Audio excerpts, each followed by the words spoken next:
Igbo kwezonu. Yeah.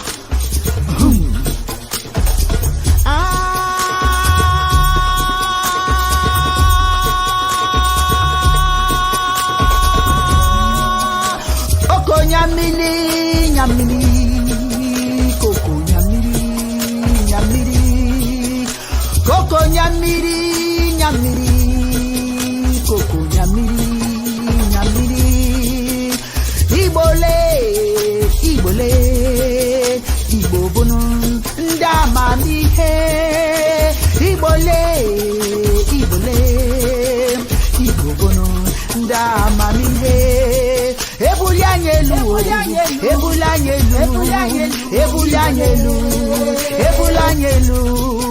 Anamabara na ihe dị njọ ma na-emezi konye oseke.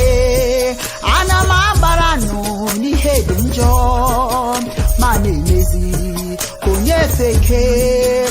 Igbo bụ n'ndike, ụmụ Igbo bụ n'ndike.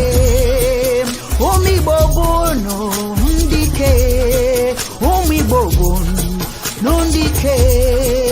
Koko nyamini, nyamini. Koko nyamini, nyamini. Koko nyamini, nyamini. Koko nyamini, nyamini. Hey, cha cha cha cha cha cha cha cha cha. Igbo kwezonu. Yeah.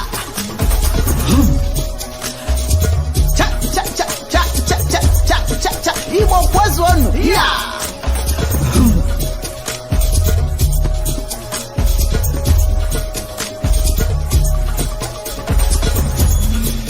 Ihe ji mara ndị emihe bụ ọrụ aka ha.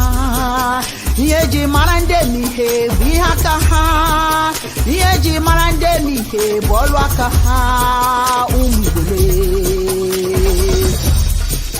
Anyị were omenala dowe n'azụ, were omenala ndị ọzọ bulie elu. Anyị were omenala Igbo dowe n'azụ, were omenala ndị ọzọ bulie elu. Ihe anyị na-eme Chineke na ọ dịrọzi mma. Ihe anyị na-eme Chineke ọ dịrọ mma. Ihe anyị na-eme Chineke na ọ dịrọzi mma. Yes, yes, yes. Good morning. Ndewonu. Onofia n'ụzọ tọdịrụnụ mma ka anọ. Welcome, welcome. It is my pleasure to welcome you to a very exciting episode of Chiism Live. We are going to start this morning with a prayer because it is imperative that we bring Chineke into our midst when we're doing something important. And our program today is very, very important. Chineke, otito niile dịrị gị. M'ụbọchị taa ma echi. Ndị ichie mma mmanụ. Anyị ga-anara ihe ọma niile Chineke nyere anyị taa. Ka ogologo ndụ bụrụ nke anyị. Ka ahụ isi ike dowe anyị ndụ. Ma agụ agụtụkwa anyị. Ma ọkpa akpọtụkwa anyị. Ka ihe eberegede ahụkwala anyị. Ma ụtụtụ ma ogere ma abalị ma anyasị. Ka anyị nweta ihe ọbụla niile Chineke sị ka anyị nwere. Ọ bụrụ nke anyị. Ka ndị ọjọọ anọchikwala anyị ụzọ. All praises to the Most High Chineke, today and tomorrow and evermore. We greet and honor our ancestors. We accept today all the goodness in the universe that Chineke has given to us. May we have a long life. This is the promise we've been given. May we have good health to keep us alive. May hunger never find us. May no unfortunate disturbance or occurrences find us. Whatever possible attributes or gifts in life promised and designed for us, may we find them in great numbers. Let evil never block our path, now and forevermore. He say, Yagazeunu, or for. This is a special segment that deals with the powerhouse of Africa, Nigeria in particular. For those of you who do not know, Nigeria is on the west coast of Africa. Nigeria was a project, if you will, by the British, who brought different ethnicities together to create the one country called Nigeria. In 1960, Nigeria gained its independence from the British. The British system of governance was established, but quite frankly has caused a lot of problems in Nigeria. Over the years, we've had some good leaders and some bad ones.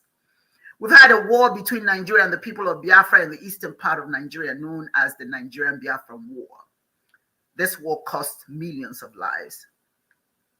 Presently, the Nigerian election is shaping up to be the most anticipated event, not only in Nigeria, but in Africa. Nigeria, the most populous country in Nigeria, will be having its presidential election in 2023. And many of us are excited because it signifies there's a possibility of change. We can smell change in the air.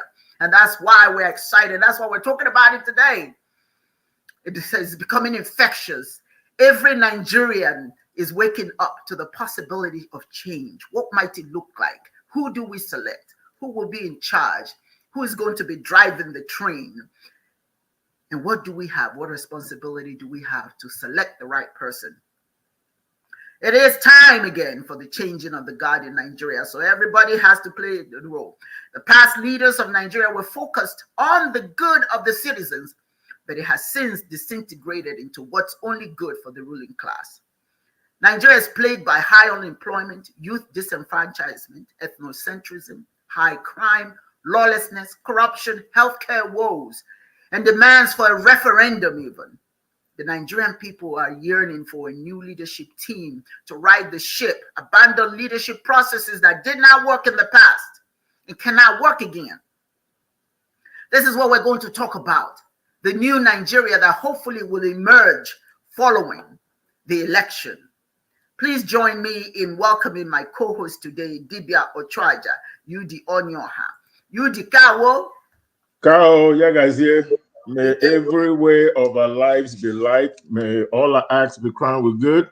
And may the world, specifically Nigeria, see something that they need to see based on the program that we're having today. So hopefully we will change some minds and open up some eyes and make a difference in the political situation in Nigeria. Thank you. Dibia Ochoaja, Yudi will address the issue of politics and religious turmoil in Nigeria. It is also my pleasure to welcome our co-host today, Dibia Chiedozie Okoro, Professor, the one and only.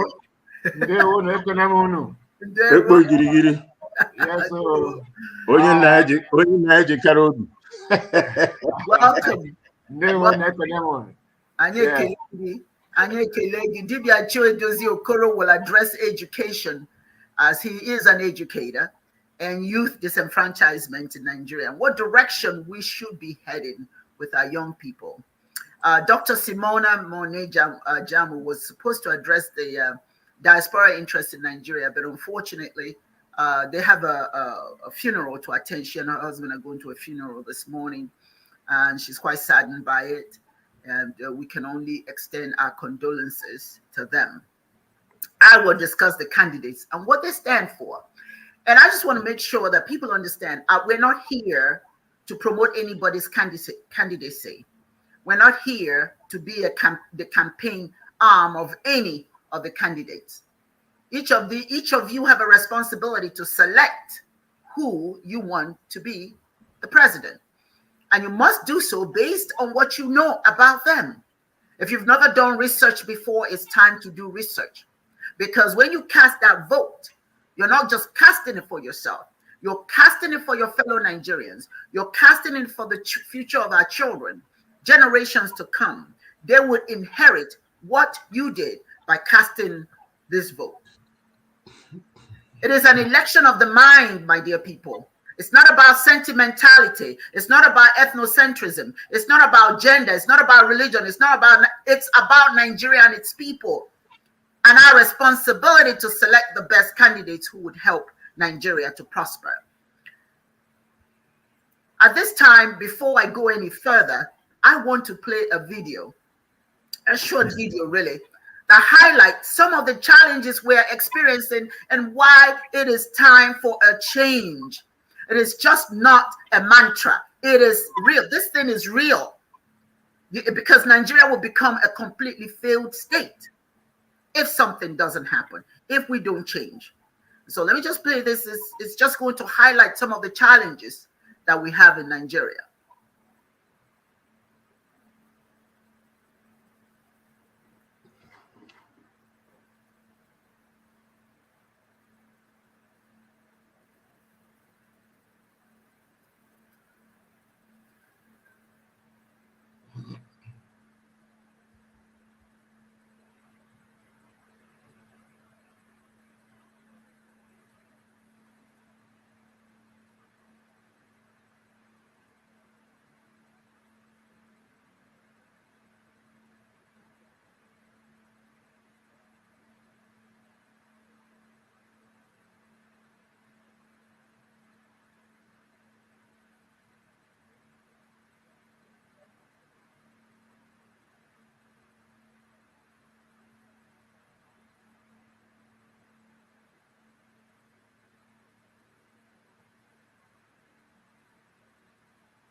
We purposefully did not include any sound because we wanted you to just focus on what we're showing you. These are just but a few of the challenges that Nigeria is experiencing and why it's so important that something happens. Why it's so important that all of us become serious voters, because we can't allow this to continue and continue to complain. You can't complain about what's happening when you're not willing to do something to stop it. Let me tell you a little bit about the candidates who are running. Mr. Peter Gregory Obi, born July 1961, is a Nigerian businessman and politician who served as the governor. As we go along, I'll show you the pictures. Right now, I'm not showing that. Who served as the governor of Anambra State 3 separate times from 2006 to 2014. In 2010, he won re-election to a second term. Obi's terms were marked by improvements in state finances, education, and healthcare. In May 2022, he became the Labour Party nominee for president of Nigeria in the 2023 presidential election. On 24 March 2022, Peter Obi declared his intention to run for the position of president of Nigeria under the platform of the People's Democratic Party, but later pulled out of it and announced he would be running under the Labour Party platform because, according to him, the leadership of the People's Democratic Party have been bribing. There's been massive bribing of delegates and vote buying at party's presidential primary. So, and he cited the existence of a party clique collaborating against him. So he chose not to continue the pattern. He chose to do something different and something better. Younger generations under 30 proved to be some of the biggest Obi supporters, showing their support via social media and protests and street marches. He's married to Margaret Browson Usen, and they have 2 children. The next candidate is Bola Tinubu. According to sworn affidavits, Tinubu was born on 29 March 1952.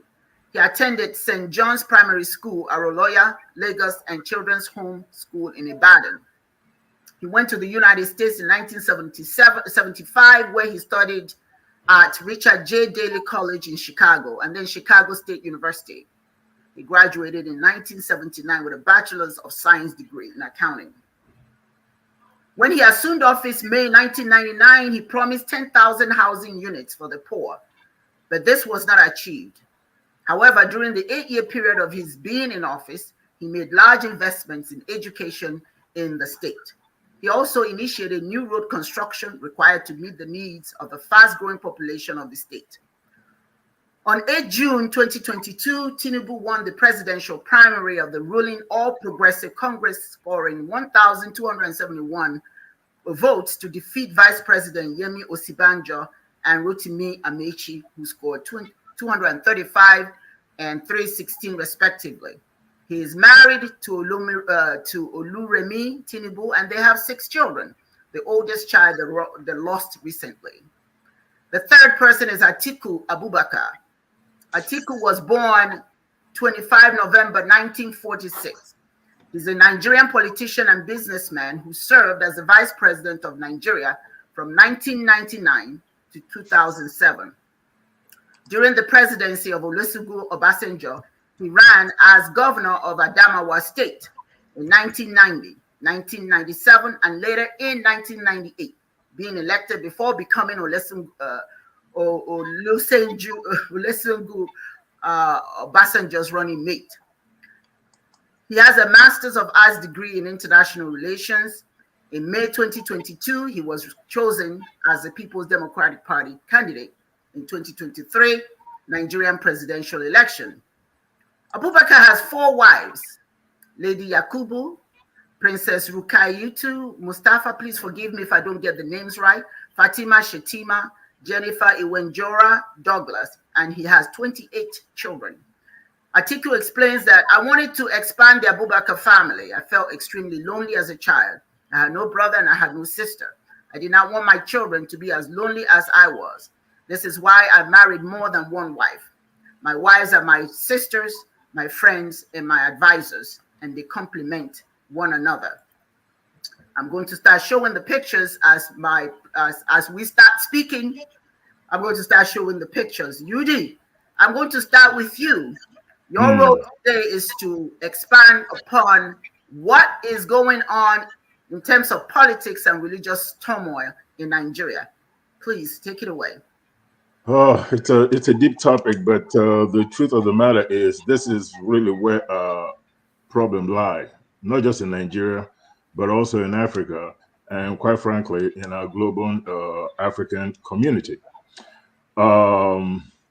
The basic difference in approach between religion and politics, before I go into that, let me just say this. There's this idea under our Constitution, maybe the Constitution of the United States too, that there should be no interference of religion in politics, right? The separation of church and state.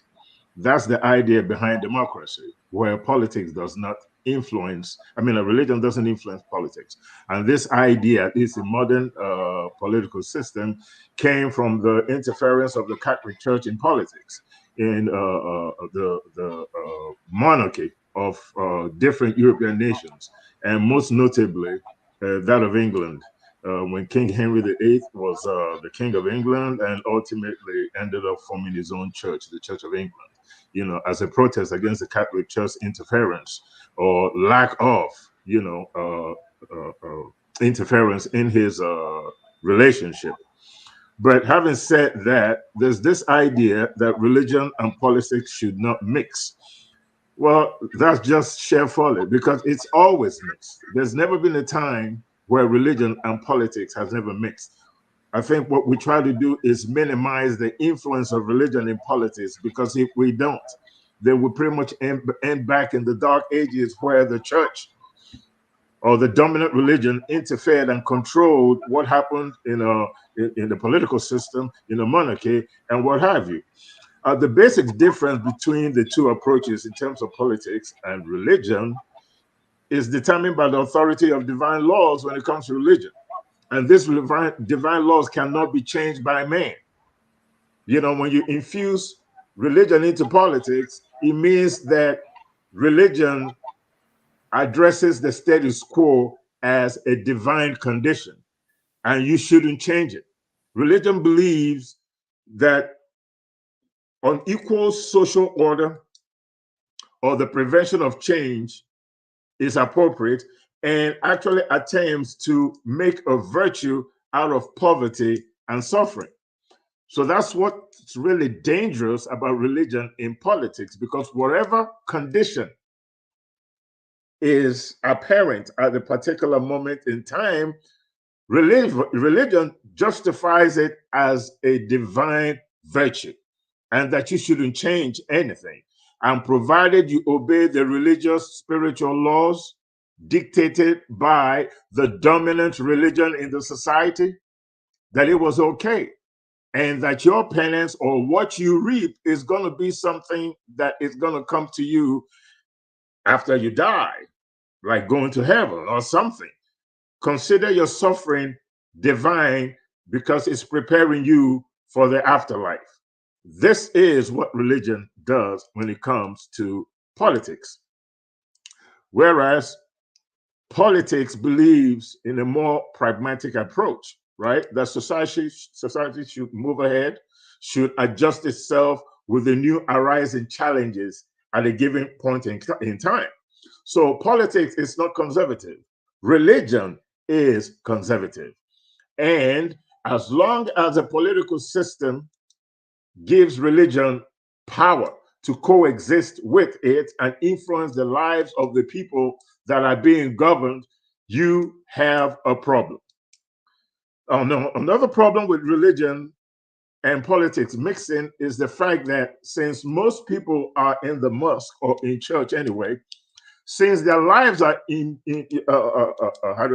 influenced by the imam, the bishop, the pope, the reverend, the cardinal, whoever these authorities are, the ayatollah, provided their lives are being influenced by these spiritual authorities, it is easy for you to follow their support to a particular political party who puts a lot more money into their coffers than anybody else.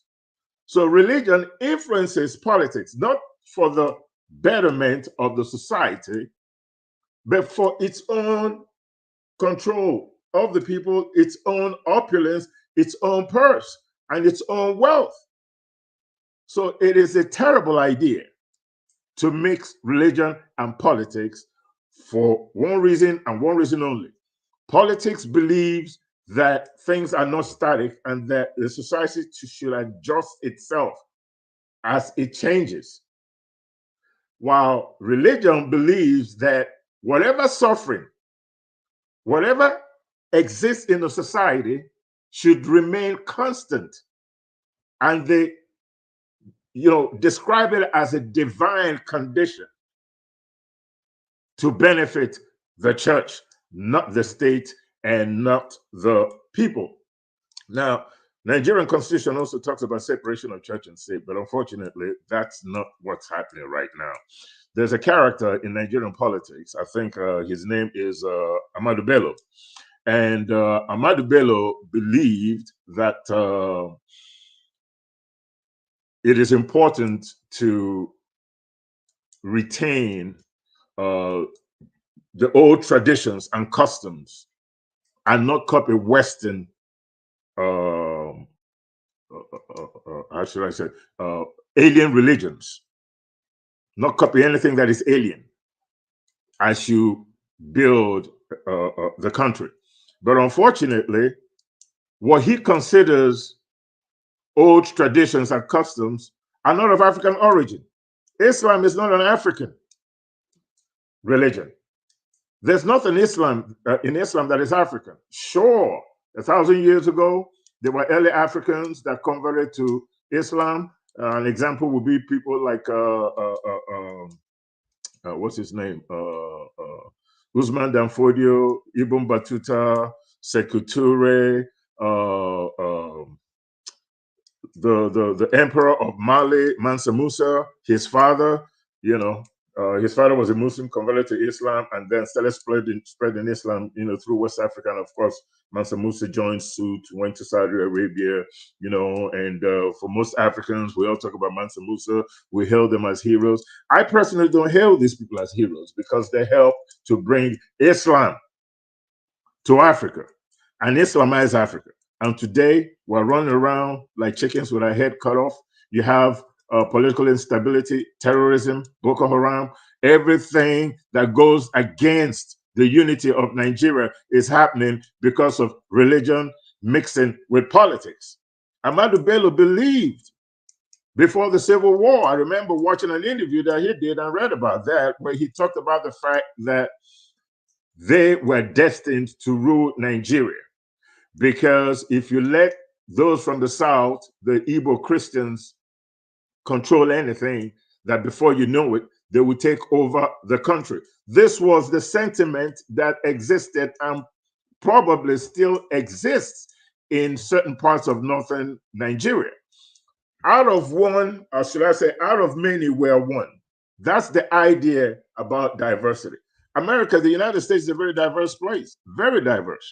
You have African Americans, Chinese, Asians, Europeans. You got people from all over the world that come in here and contribute to the American society, speaking different languages, united by a common language, which is American English.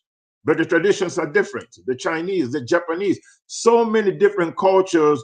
The cauldron of political, or should I say, social soup in the United States is absolutely amazing. Nigeria has over 400 ethnic groups in it, speaking different languages, with varying different cultures that have similarities, but you have Muslims, you have Christians, you have traditionalists, different traditionalists from the East, from the West, from the Middle Belt, all over the country. There are 400 different languages spoken in Nigeria, which means that there are 400 different indigenous cultures in Nigeria. It's just about the same makeup as in the United States. And out of these 400 different cultures in Nigeria, put together should be a symbol of our strength. But it is not. Nigeria has been ruled by Northerners for so long. We have political parties. You have the APC, you have the PDP, made up of the same corrupt leaders. When things are not working out for a politician in PDP, for whatever reason, they switch to APC. Then they win. Maybe they win a governorship election, their governor. They put the people's money in their pockets. They are thieves. They steal. They rob. No infrastructure. Security is at zero level. No electricity. No drinking water. The roads are bad. The schools suck. It is the same story all over Nigeria. Maybe one or two states where the governors are trying to actually do something because they have love for their people and they're honorable people. But most governors and politicians and officials in Nigeria are not honorable. They have no love for the next generation. They have no love for the millions of children that are lording around, not doing anything. If you go to the north, you have street kids all over the place. They don't go to school. And somewhere along the line, it's not tugging at anybody's heart to do something about the educational system in Nigeria, to put those kids in school, because they're supposed to be the future of Nigeria. The future of Nigeria cannot result in banditry. The banditry and the violence and the crime that you see is because there is no economic consideration for the teenagers, for the young men and women in Nigeria that go to the university and graduate, and all they could look forward to is to be a conductor on the bus or drive a taxi cab. We don't have any industries. Nigeria, Aba in East Central State at that time, then became Imo State and then Abia State. Aba was the #1 manufacturing hub in all of Africa. We produced everything. Clothes, machinery. We did it all. We had it all. We produced everything. But for some reason, as time went on, due to corrupt leadership, that went away. Aba became the worst place that you would want to be. A place that used to be the envy of every other African or West African country now became the worst, a nightmare. There's absolutely no love. The idea of Pan-Africanism does not exist in Nigeria. And we need that right now with leadership in Nigeria. Pan-Africanism is the idea that peoples of African descent have common interests and should be unified. We must apply the same definition to Nigerian political situation, where it doesn't matter what your religion is, it doesn't matter what your tribe is, it doesn't matter what part of Nigeria you come from. We should have the Pan-African mindset that out of many, we are one. Diversity is divine. We're not all the same, but we can benefit from the contribution from different parts of Nigeria to help solve the problem that is Nigeria. That's right. We have to create a sense of brotherhood and collaboration amongst all the tribes in Nigeria, whether they live in Imo State, Anambra State, somebody who's a Muslim, who's from Kaduna State, should be able to come to Abia State in the east, settle for a few years, run for politics or for political office over there, and win. An Igbo man should be able to go to Kanu, run for election, and win. Nigeria is one country. We can either accept that or disintegrate. But I don't think that right now that disintegration is going to be something that is going to make anybody's lives better, because out of many, we are one. We have talents all over Nigeria in different things. In the West, it's administration, for one thing. In the East, it's business, what have you. But we, as a country, if we come together as one, using a Pan-African mindset that out of many, we are one, and that we have common interests,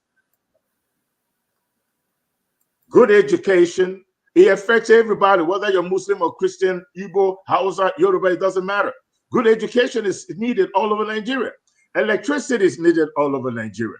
Security is needed all over Nigeria. We have the same problems. So we should remove religion out of politics and look at ourselves as Nigerians. Think about the first Nigerian anthem, where he says, Nigeria, we held on the native land, though tribes and tongues may differ, in brotherhood we stand. We need to revisit that chorus, that verse in our anthem.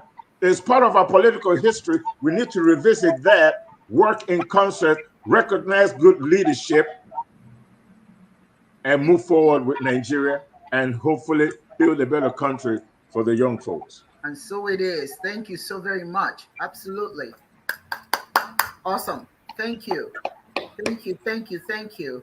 And now I'm going to bring Dibia Chiedozie, who is going to speak about the educational situation in Nigeria.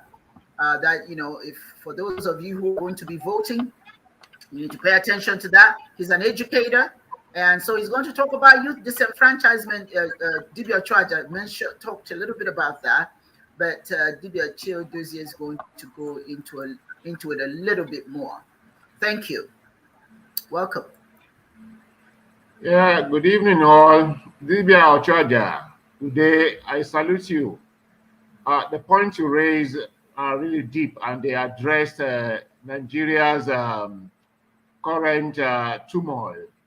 And the turmoil in Nigeria, the problems in Nigeria, you comprehensively address them. Well done.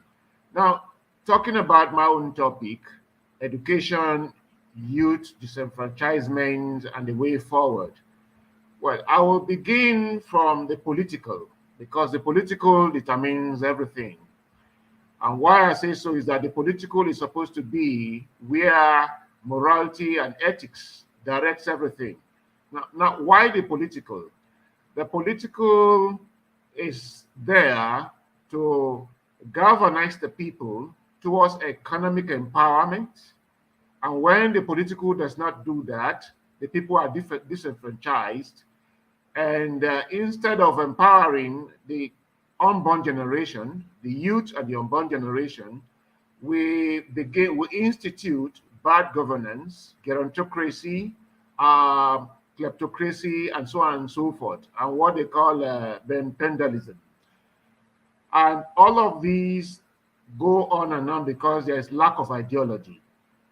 Now, the problem really politically is how Nigeria was constituted. Nigeria is not a social contract. It is a colonial amalgam. That is why it is called in the political philosophy, African socio-political philosophy, political science, Nigeria is addressed as one of these new states. And these new states are paramountly in Africa and the new states are simply colonial amalgams. The colonial people brought different ethnic groups together.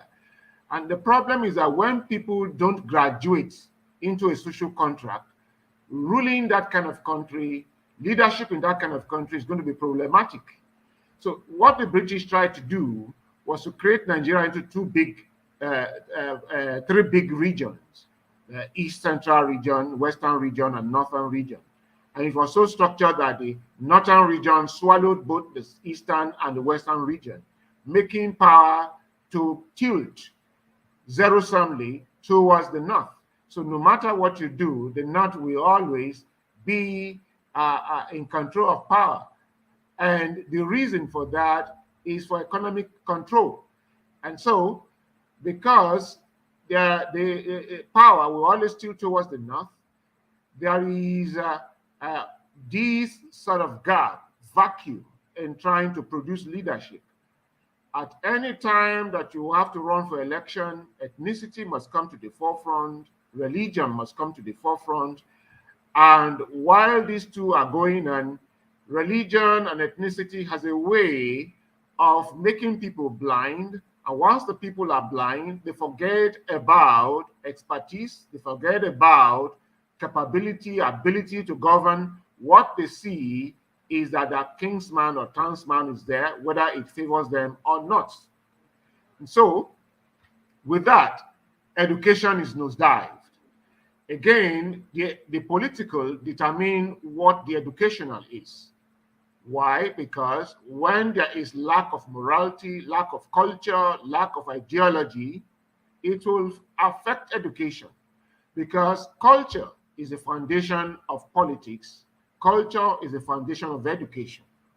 And that is why there is a theory known as culturology, education as culturology, and that education must take premise from culture. So even when we talk about principles of education like perennialism, essentialism, existentialism, reconstructionism, what they should do is to transform culture. Because development means that if my forefathers did something in a way, they made pap, I should refine how they made that pap from sedimentary level and just the family, and think of how I'm going to produce pap for the whole world. So I bring in technology into it, into pap making. I bring in science into pap making. Bring in into agriculture, even the production of the raw material for pap.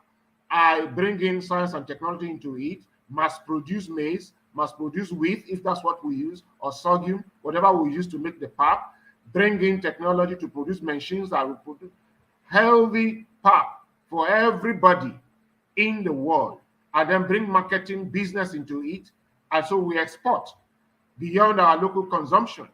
That is what you call development, and that is what education should do. But education does not do that in Nigeria, because first and foremost, the education that was brought in was colonially structured to be white collar. And since it is white collar job education, we continued with it when we got the so-called independence, quote and unquote, flag independence, nominal independence, tag independence. We didn't get real independence because we didn't know what it meant to be independent. We did not understand that independence is about the mind. We thought that independence is about landmass and national emblem, like a national anthem, the national pledge, coat of arms. We think that's what make up a country. We did not realize that independence is about the culture of the people, the ideology that galvanizes the people together, so that, because controlling the people, ruling the people is in the mind. It's not the body we are dealing with, it's the mind. That's why we need culture. That's why we need ideology, so that the people will work individually towards a common goal, teleology. Once that is not present, well, what you have is that people work individually for themselves. Example, Asians will not send any of their students abroad to go and study courses like social studies or history or humanities.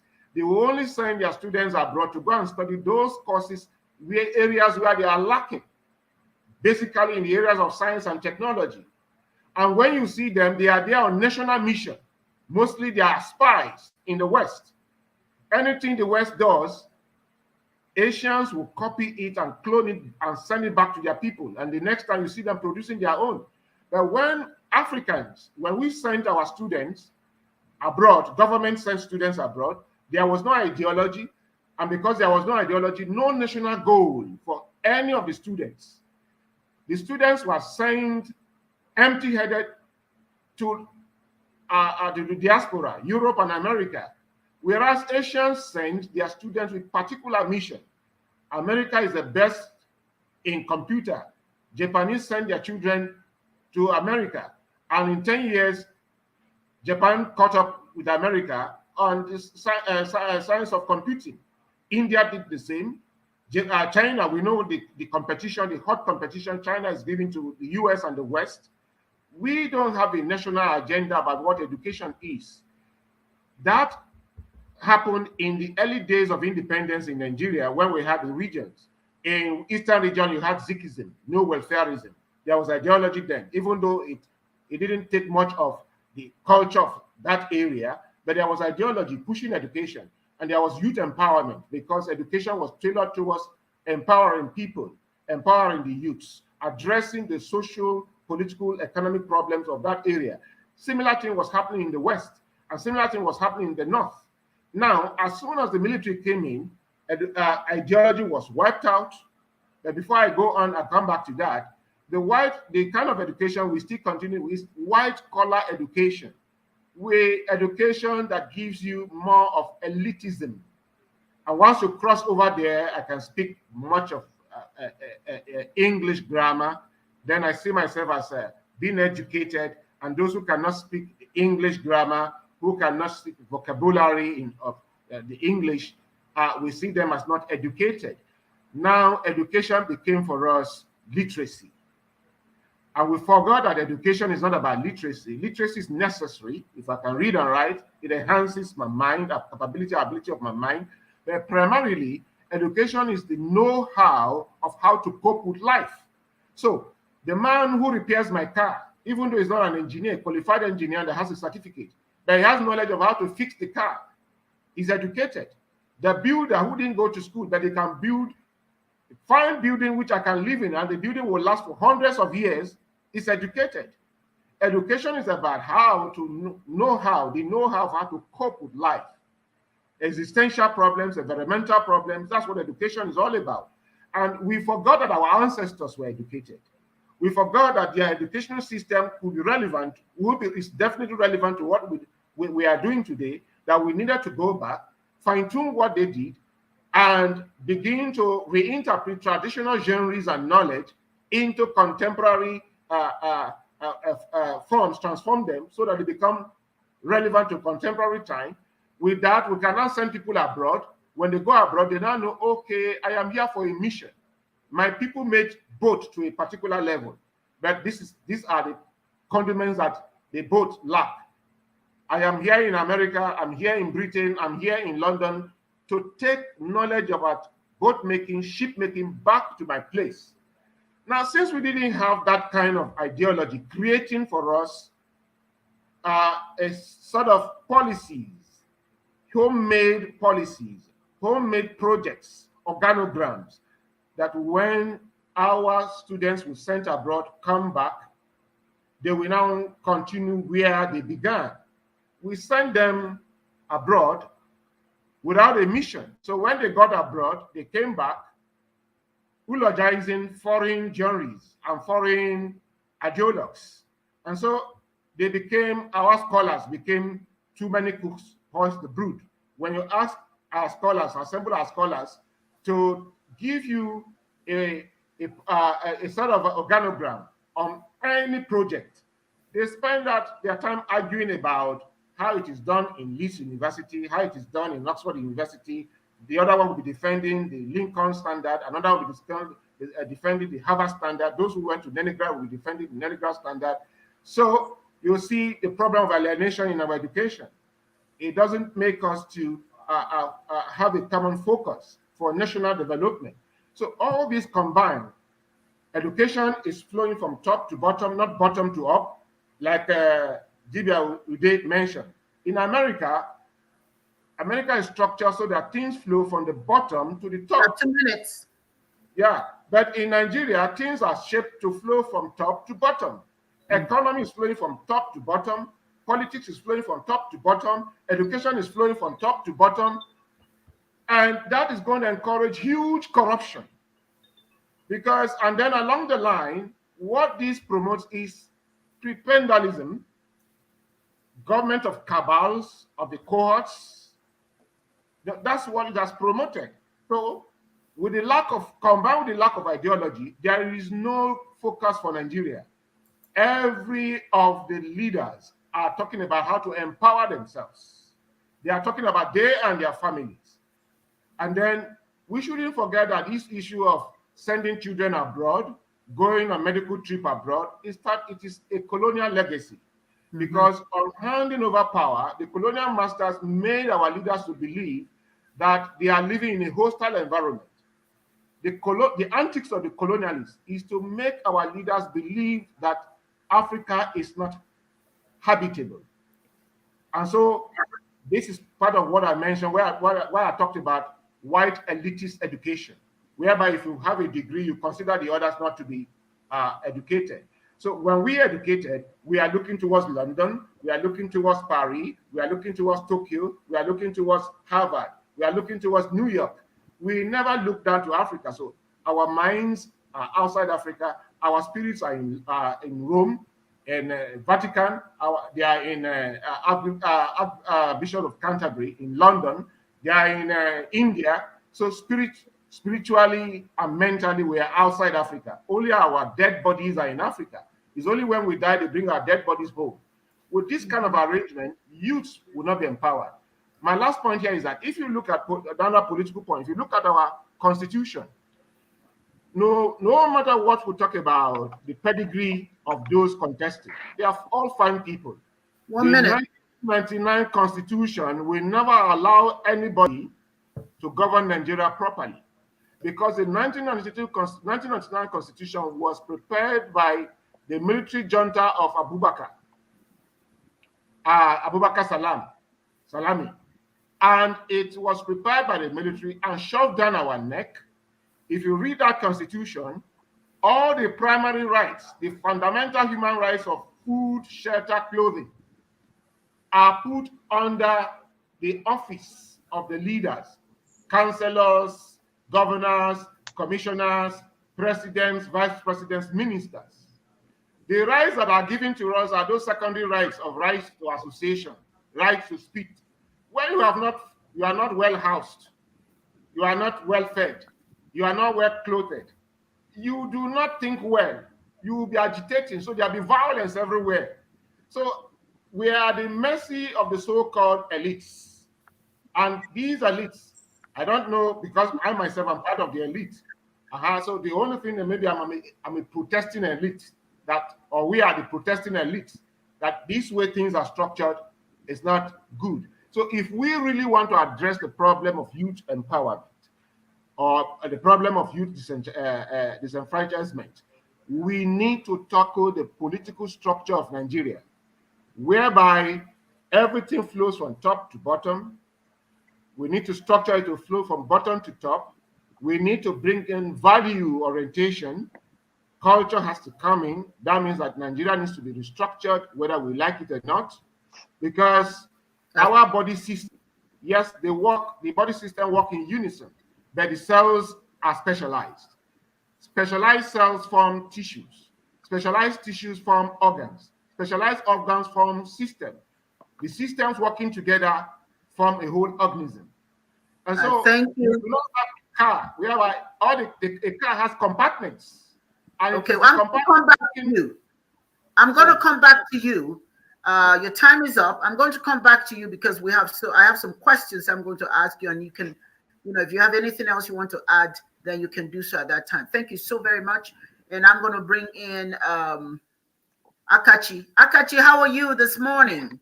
I'm doing well. How are you all? Thank you for having me. Isn't that wonderful?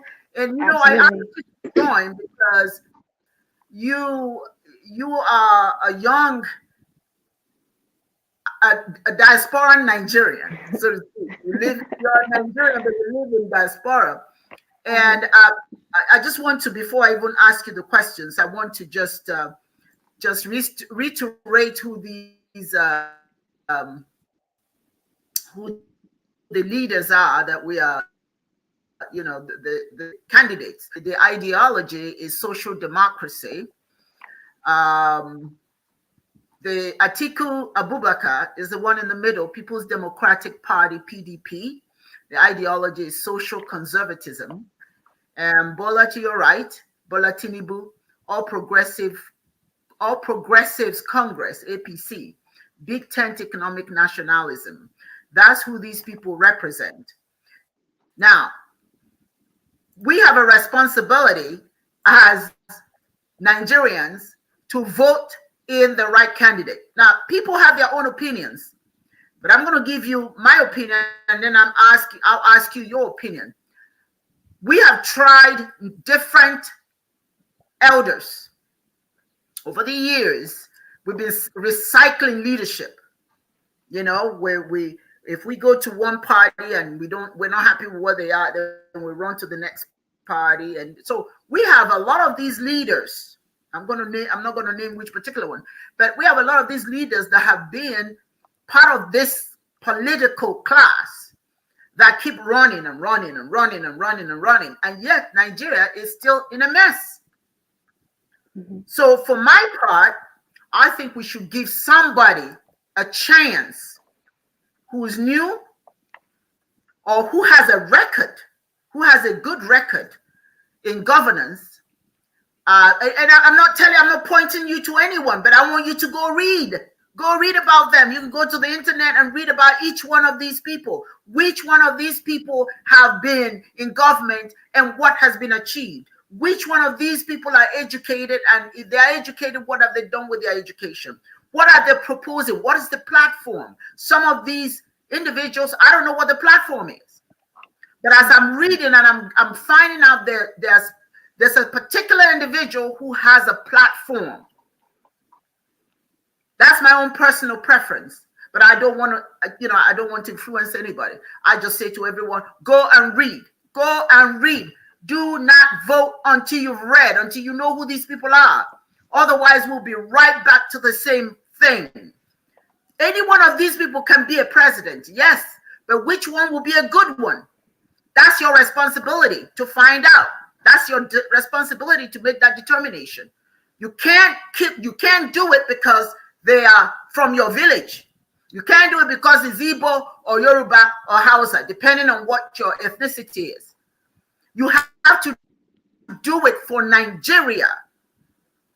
The best qualified candidate should get our vote. Let us not throw our vote to anybody who is not qualified to run. Nigeria is in such shape. It has to be brought back. It has to be brought back from the abyss. But you cannot select somebody who may not be the right person to do so. Akachi, you're a young person, and I know you know about what's going on. What are your thoughts about? Well, are you excited about what's going on in Nigeria? I am definitely excited. I'm excited. And can you hear me? Yes, I can hear you. Can you hear me? Yes, go ahead. Okay, good. Okay. I am excited. I've been keeping up for some time. I've been listening to a lot of news and trying to better understand each political party. Obviously, I'm born and raised in the United States, so it's a different system a little bit, but it's similar. So just learning like what the different parties are and what they represent, and also learning from I've been listening a lot to Dele Faratumi, his political commentary on the state of Nigeria and its future. And I'm very concerned because of the population growth, the size of Nigeria, its influence, its impact. It is the African giant. The number of people in Africa, period, who are looking to what's going on in Nigeria and what its role will be and how it influences the rest of Africa. So I think it's a very important election. I'm I'm generally an optimist, but when I look at the history and everything that's gone on in Nigeria as well, I'm trying to understand how can ethnocentrism and colonialism and all those impacts, how can Nigeria be one?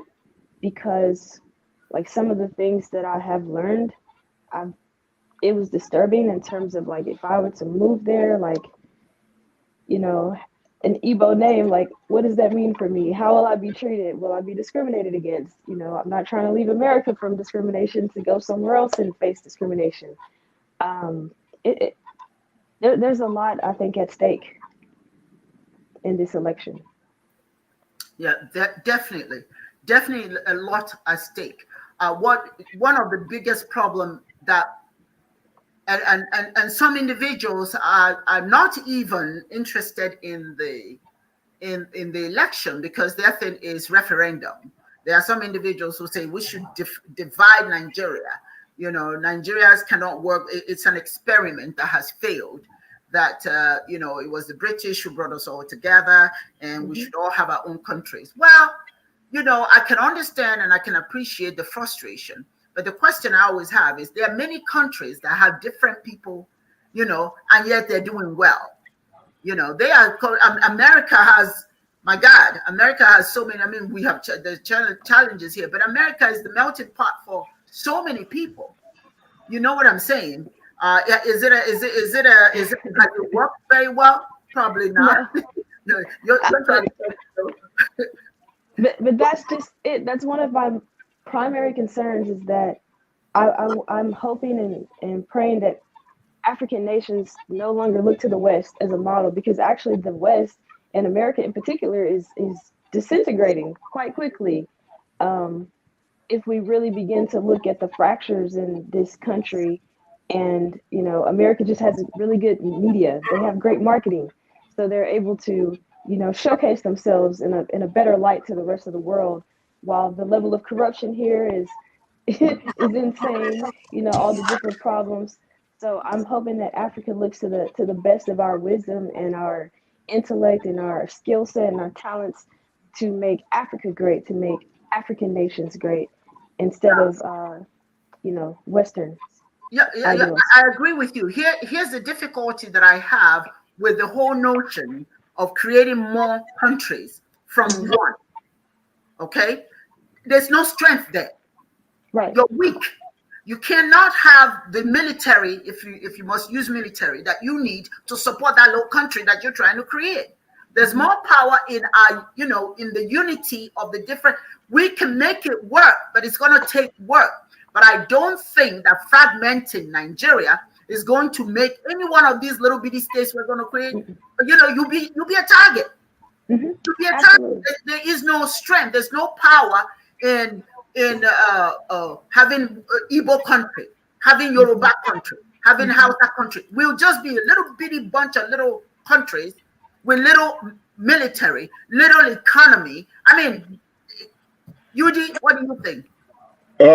Yeah, she brought up a good point, but let me address that because I've heard that too, and a lot of people talk about the fact that Nigeria needs to be separated, and the East, West, North, South, everybody go their separate way. like Dibia Chidos here talked about. Let's take education, for example. Exactly what is it that the people in Eastern Nigeria who share the same national part as everybody else, exactly what are they doing for the people in the East? What kind of leadership will you have in the East when the East separates from Nigeria? Mm-hmm. What kept you from making the East successful economically, socially, and politically right now? Right now. You're getting resources from the federal government. You have the same leadership in the state at the state level that you have at the national level. So having your own Igbo nation means nothing if you're recycling the same leadership that you have right now. Who exactly in Eastern Nigeria, apart from maybe a certain person running for government right now, but let's take that person out of the equation. How many people in Igbo land right now are holding their leaders accountable? Abia State is the worst state in Nigeria, maybe the worst state in all of Africa. We have the same leadership. Go up north. The northern Muslims want their own country. For what? There's nothing going up there right now. What's keeping you from making the North successful? Let's go to the West. How about that?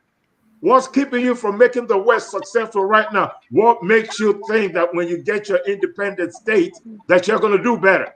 Mm-hmm. Igbo people in Nigeria are successful outside. We have the best lawyers and doctors and engineers in the United States. We have businesses up north, more than the northerners that live there. Mm-hmm. You go to the West, we have businesses who are successful. Igbo people are successful with their Christianity outside of Igbo land.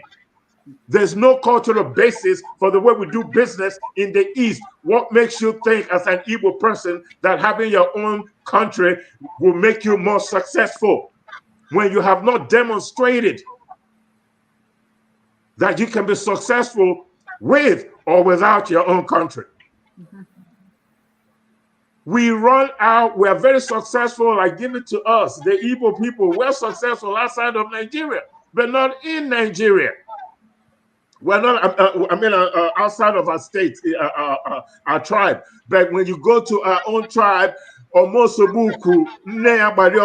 look good outside, but when you go to the village, your mom is naked, but you run around here in a nice suit. So as far as I'm concerned, I personally, I'm not interested in Igbos having their own country, in Yorubas having their own country, in whatever having their own country. The Roman civilization was just not made up of Romans. Rome was a conglomerate of different tribes. Most of them conquered, but that's what made Rome what it is, the Roman Empire. Genghis Khan conquered, expanded an empire all the way from Mongolia to Gaul. They were all part of the Mongolian Empire. One problem we have as Black folks, and Igbo people have that problem, and I'm so sick of us. And let me tell you why I'm sick of us. We're sitting over here talking about we want our own country. Those people that want the Igbo nation, most of them are involved in trying to adopt Judaism and validate their cultural and spiritual, traditional, historical existence by the history of another. We've never been Jews. But you see Igbo people run around with yarmulkes on their head, talking about Moses, talking about Abraham, talking about the son of Joshua. Give me a break. Why maligning your own culture, while seeing no value in your own culture, while seeing no value in your contribution to civilized behavior? There is nothing about you that you extol. There is nothing about you that you love. All you care about is wearing some Igbo outfit, listening to some Igbo music. Then on Sunday, you're in church praising a blue-eyed God. But anything about your own culture, you hate, you demean, you don't accept, you don't think that you contributed anything to civilized behavior. Now you want your own state. The only reason why you're after Judaism because you feel like that you're being marginalized in Nigeria and that your condition is equal to what the Jews supposedly suffered in Egypt, even though there is nowhere in the hieroglyphics of the history of Egypt that the Israelis or the Jews were ever interred in there. So you want to build an Igbo nation somebody else's fantasy, and then you want to come out here and then tell me that you want an Igbo nation. You don't want anything. As long as you hate yourself, as long as you want to build a nation that is not based on your history, that is not based on your contribution to civilized behavior, as long as you see nothing about you that is worth flaunting, you don't deserve a nation of your own. Now, as far as I'm concerned, out of many, we are one. We're in the condition that we're in right now. So you want to form a government, you want to make the lives of the difference in the lives of people, you need to understand one thing. Culture is the backbone of a people. The British Empire was not built on the French culture. No, say it again. The Japanese Empire was not built on Chinese culture.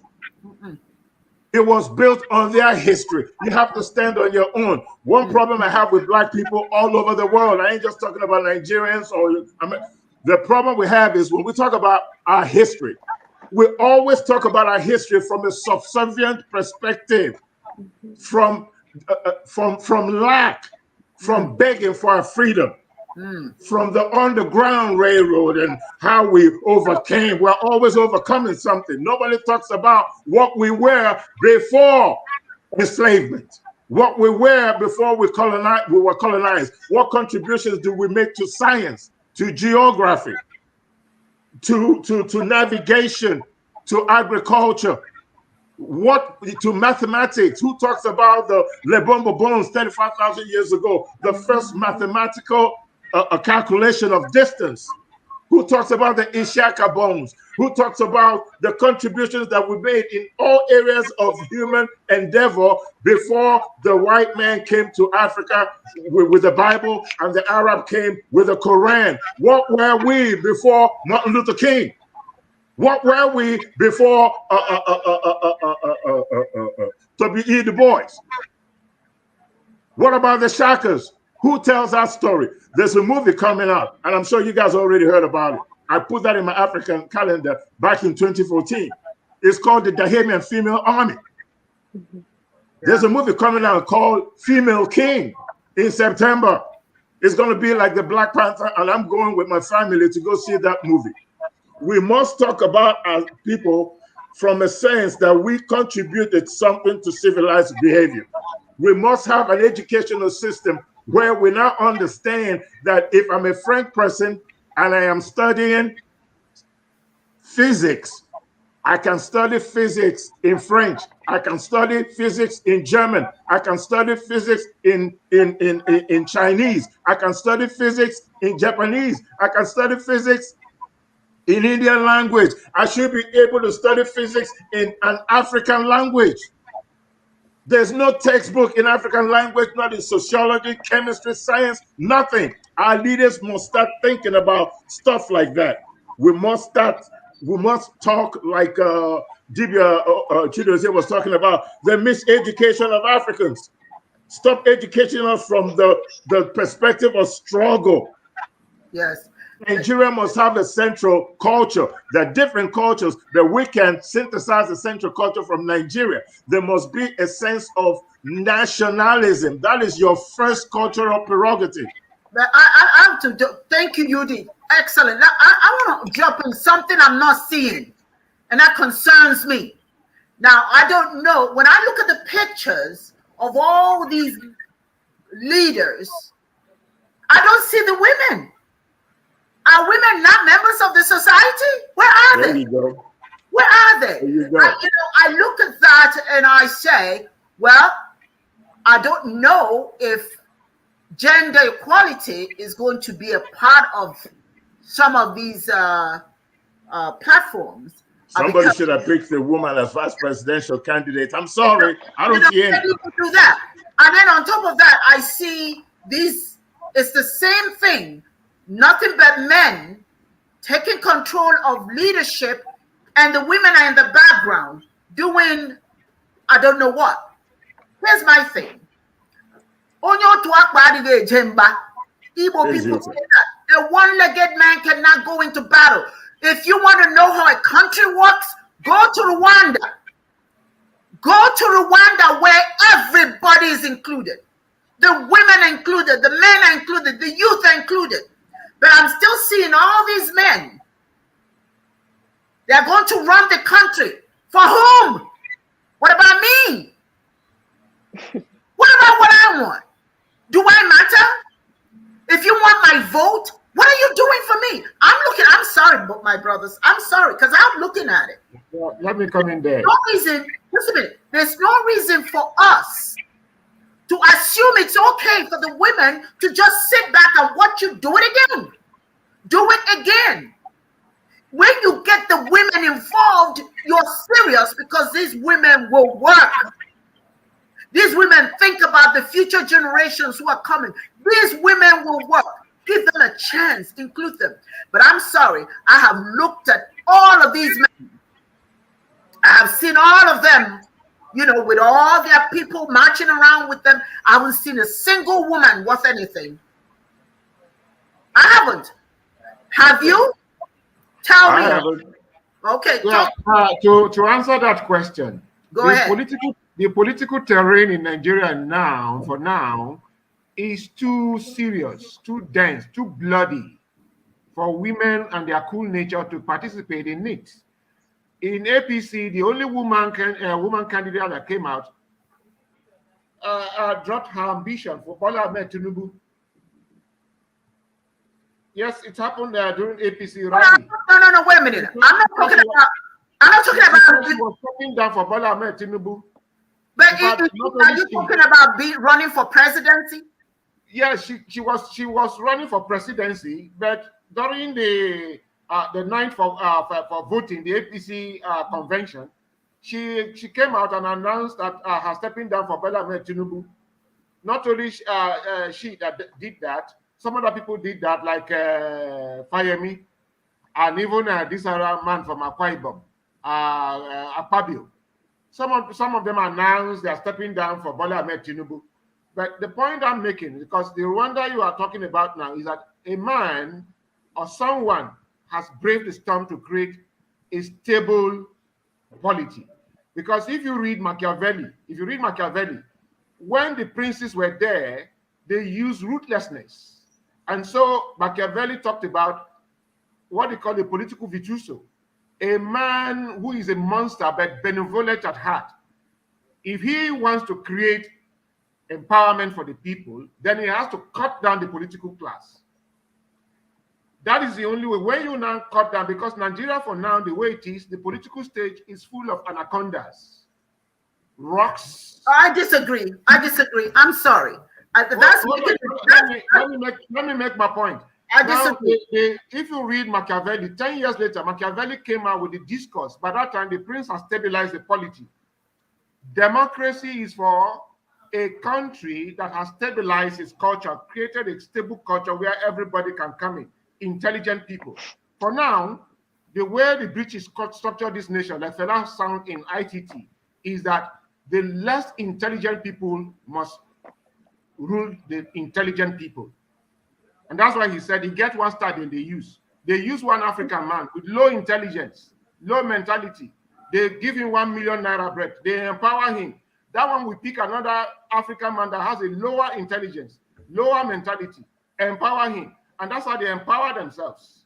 Now, if you look at it, in Imo State, Emeka Ihedioha was voted in by the people. But because he wanted to work for the people, and the cabal wanted him to do the bidding of the cabal, he refused.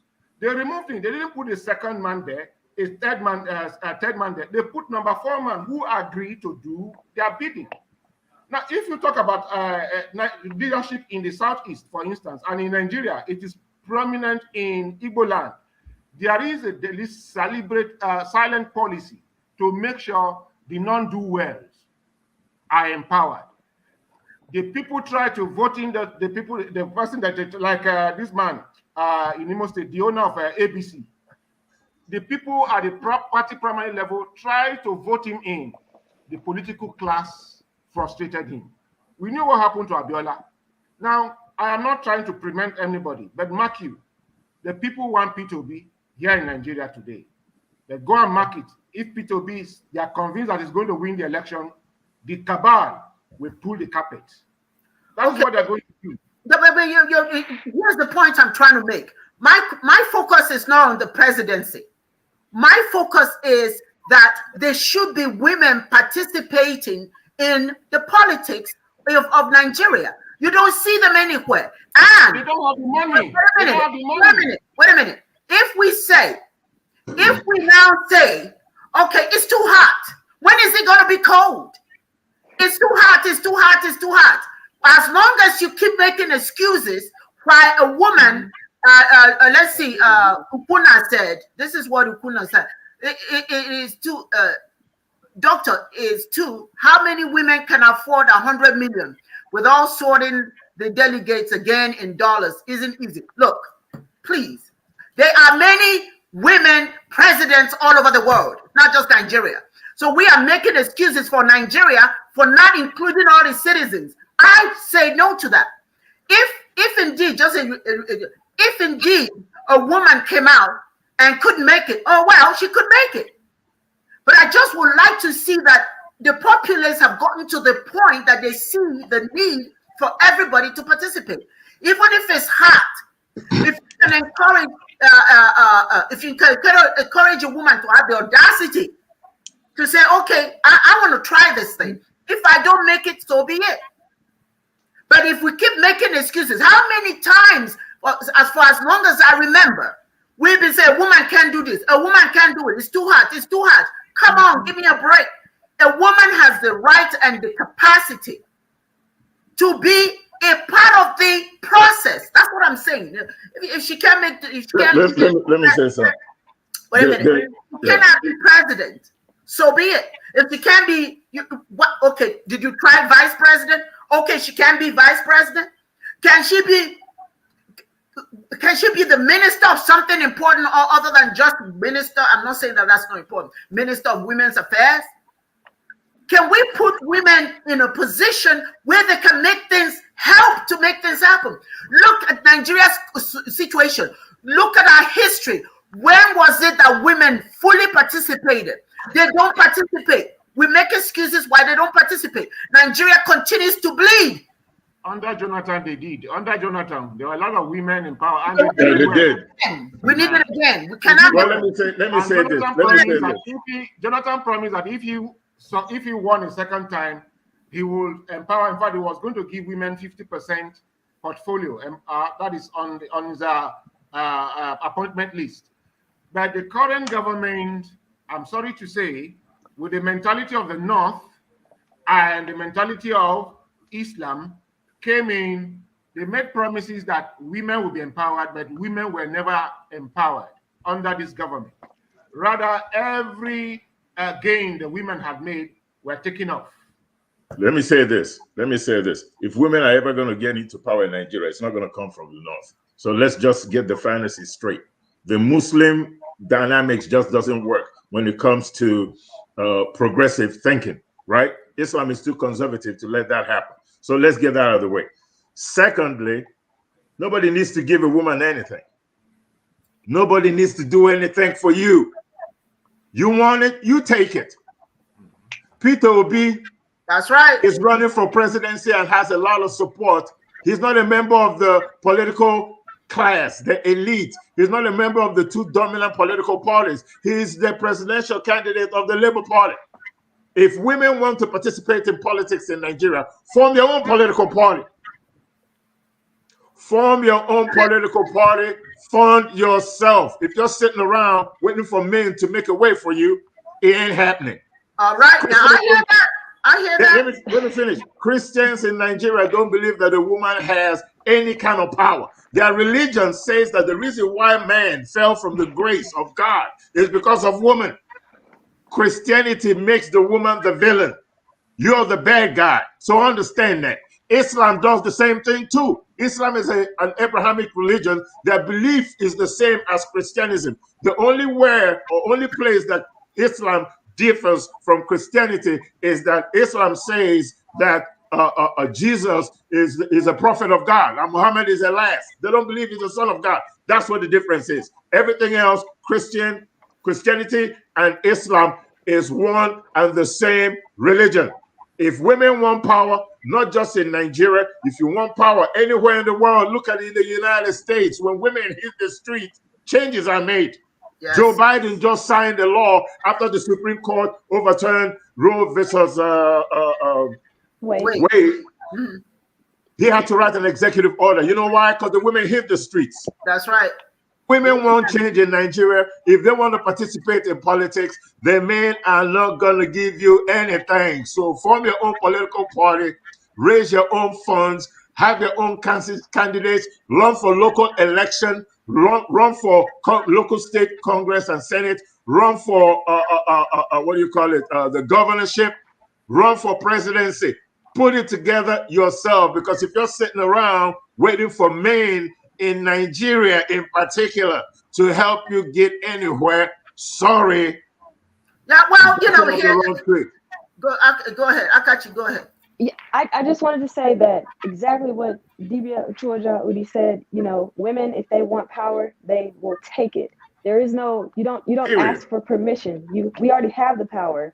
You know, the first person that came to mind was Shirley Chisholm, who ran for president, first African woman, Black woman here in the United States.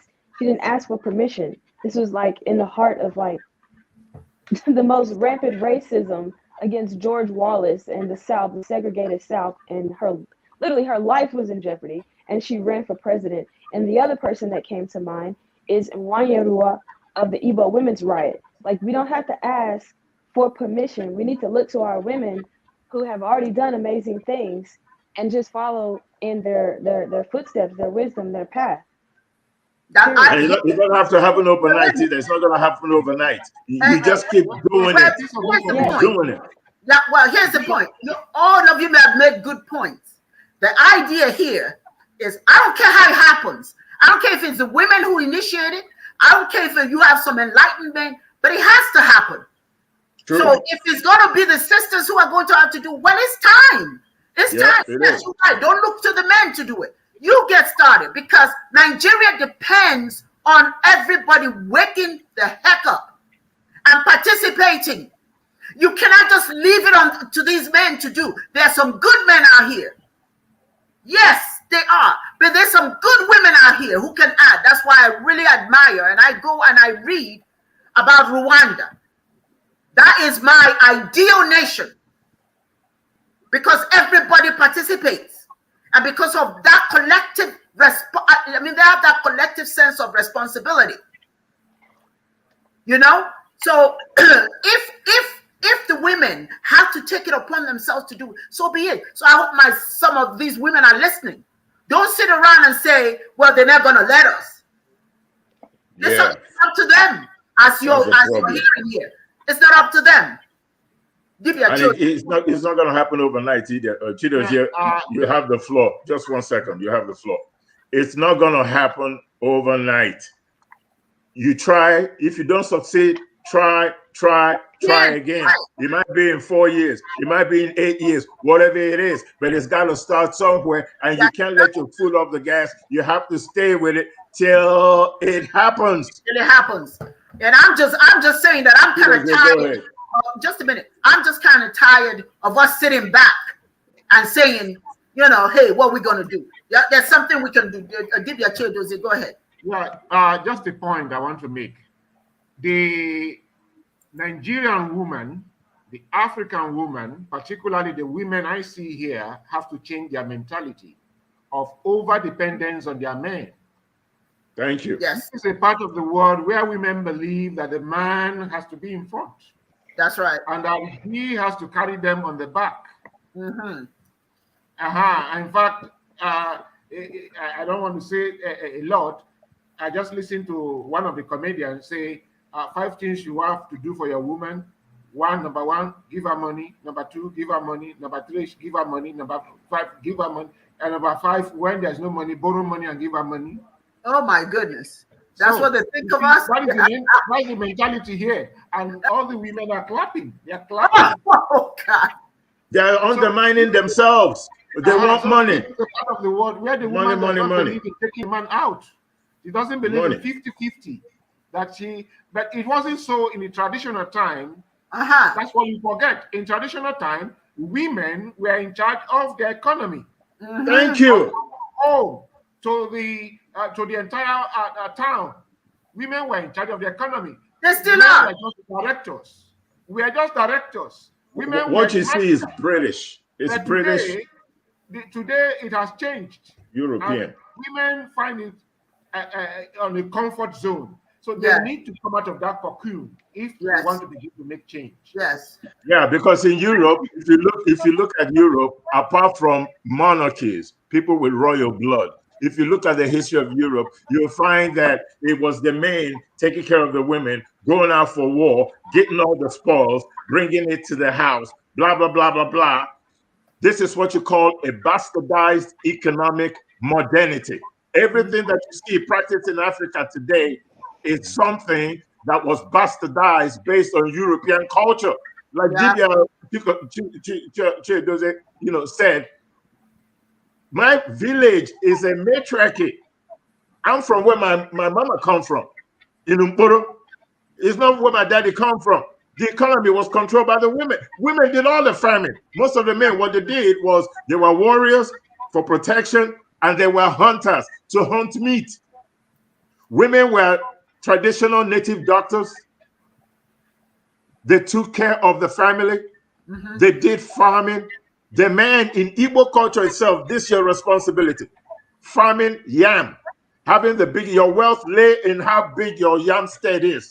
Yes. You were a hunter and a protector, and that's it. Everything else, women handled it. Women were the best spies. There's nothing that went on in the village that was kept secret because of women. Women will talk. Yes. They will spread their word.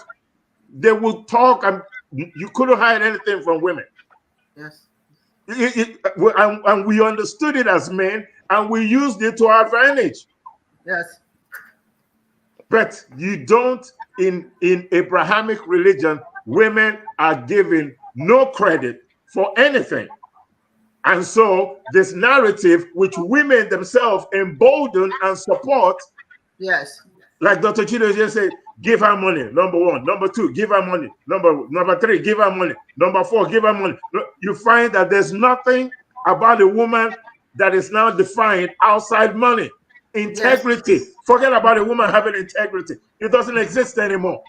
Forget about a woman being good as God's creation. No, it's all the negativity. A woman will do this to you. A woman will do that to you. A woman will do this to you. But we forget that if it wasn't a woman, you won't be here. That's right. That's right. Akachi, go ahead.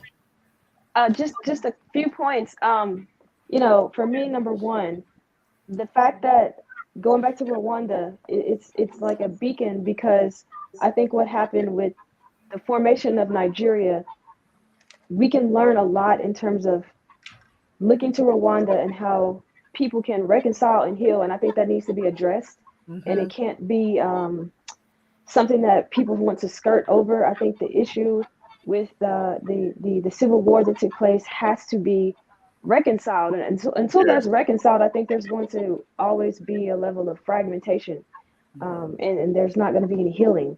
So I think if we want to see Nigeria be what it can be, that's really, to me, priority. It's up there as far as everything. And then also with the women, the Abrahamic religions, if everything is male centric, and you have this religion you're tied to, and you're a proponent of it more than the European. Yeah. Like, we have become greater proponents of Christianity and Islam and these other religions more than those people. And so we're operating from a mindset that's patriarchal. So we're not going to think about leading. I think the only reason, to some degree, that we didn't have women in America, as far as Africans who came here, they didn't have a choice. And I think because of what was done to the men, so they were pushed to lead, and it was already in us, but again, they didn't have a choice. But right now, I think those are two things that we have to combat. We have to deal with reconciliation, and we have to deal with deal with Abrahamic religions. Yes, I think we have to be bold enough to talk about its role. Yes, because there's a lot of, you're very right, because there's a lot of bitterness. The people who are claiming that they want the fragmentation of Nigeria, the healing has not happened. They haven't forgotten what happened to Biafra. So you have that, you have that agitation, and those individuals who want a referendum, they see themselves as outsiders in Nigeria, as not having, not being seen as, as full Nigerians, So that healing has not happened. So I do appreciate, and I understand the frustration. But for all of us who are going to be possibly voting, it's so important that we keep in mind the kind of leader that we want. It has to be somebody who fully understands that there's no more time, there's no more room. This is a rescue mission. It is not a matter of, I'm president and then my buddies are help me become president. So let's share the money. Let's share all of this at the expense of all these other, all the citizens of Nigeria. This is a rescue mission. But we still want somebody who understands that there are fences to be mended and that the whole country needs to be completely restructured. For it to become a real country, a real federation, it has to be restructured. Many of our people have just given up, but you got to get them out of that sense of loss, sense of helplessness. We don't need, this to me, whoever is going to be president has to understand you are rescuing a country from the abyss. It's not for you to be, we're not electing a king. We don't want a king. We don't need a king. We need a leader who will save the nation, who understands what it would take to save.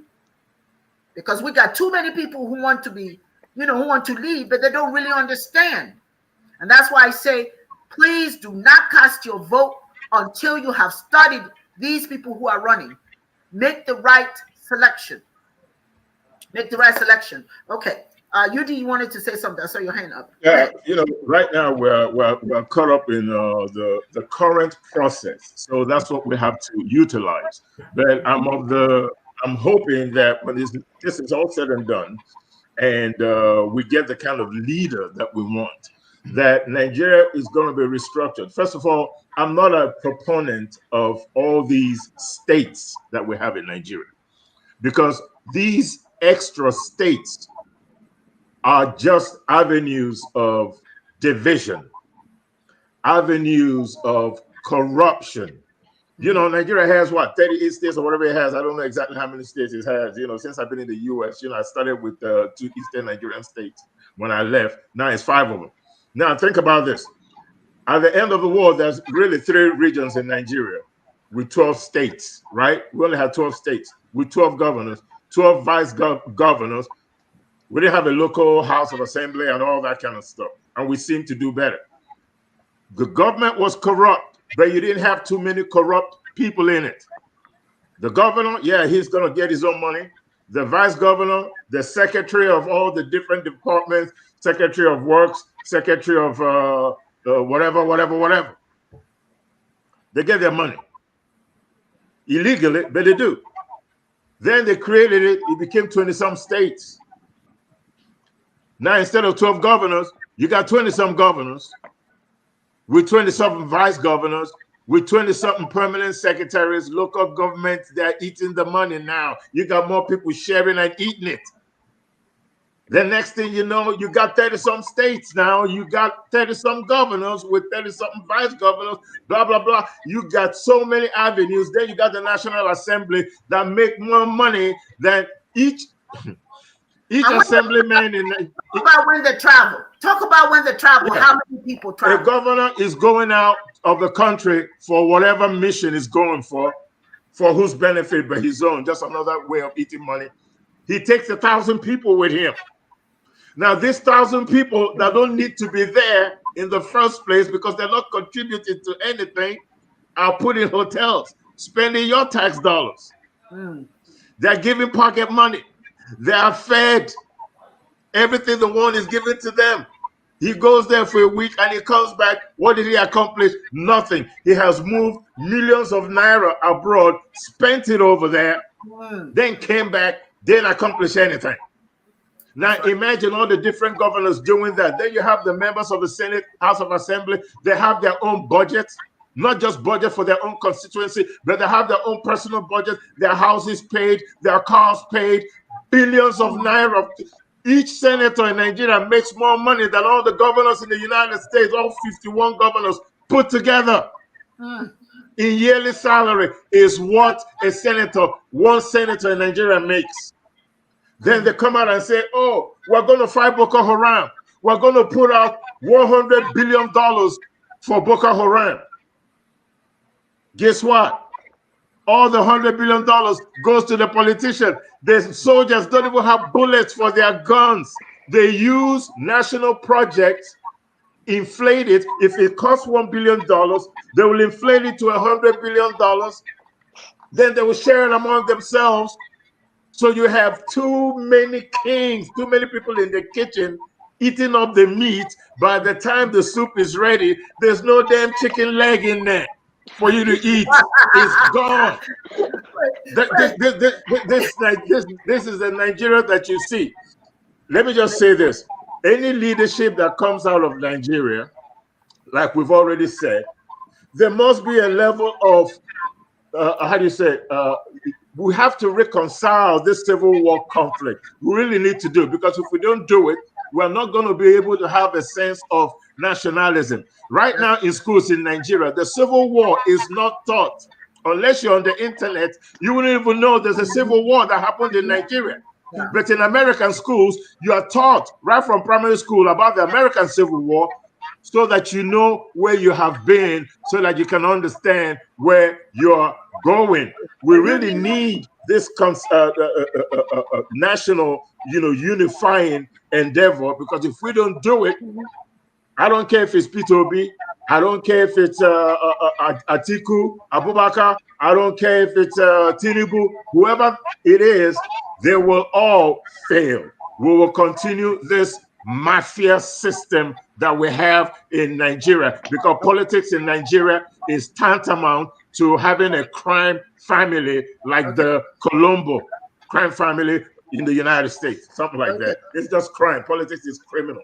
Yep. Say it again. Okay, Akachi, you have something you want to say, and then I'll go to DBO Chidozie. Go ahead.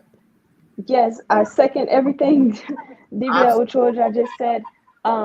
Also, one of the things that I'm thinking of is all of the everything that's going on. It sounds like there needs to be some level of grassroots political agitation of the people. Like the people, the common folk, are going to have to say no more.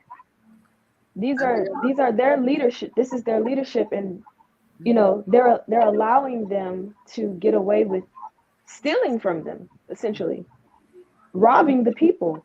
And so I think what's necessary is, peacefully, there needs to be political agitation at the grassroots level from the masses of Nigerians. And then the second thing that came to mind is what you were speaking of without learning about the Civil War, which, I didn't realize that it wasn't taught until I was researching and learning more about the Civil War. Then I found out that it wasn't taught. And one of the films that I watched was not allowed to be screened by Chimamanda Ngozi Adichie. Oh God, the name escapes me right now, but the movie that was made, it was not allowed to be screened in Nigeria. And I was like, what? This is like one of the most important films I've ever seen. So if you don't know the past, then you can't learn from it, and then we can't create a vision for our future that's more holistic. And so I think that's what's necessary for Nigeria, is that, the youth, the elders, everyone in between, male, female, has to have a common vision for what they see for Nigeria. And until then, sometimes you need a dream. Like, you need a dream. And until there's a dream of what can be, maybe the people they look around and they just see reality, and they're frustrated, and they give up. So I think there has to be whoever is elected also has to be a visionary. Yes. They have to galvanize the people. I have to add that the young people have woken up. There is the level. My understanding is that there are millions of more young people registered to vote in this election. You see, because they do understand, they're now understanding that even though there was a wool over their eyes before, it's been taken off. That yes, you do have the power to make a difference in your life. And it's not up to just your leader. You select the leader. You're responsible for that. So there is a groundswell of young people in politics now in Nigeria. Chiedozie, please. Dibia. Yeah. Let me say one thing. The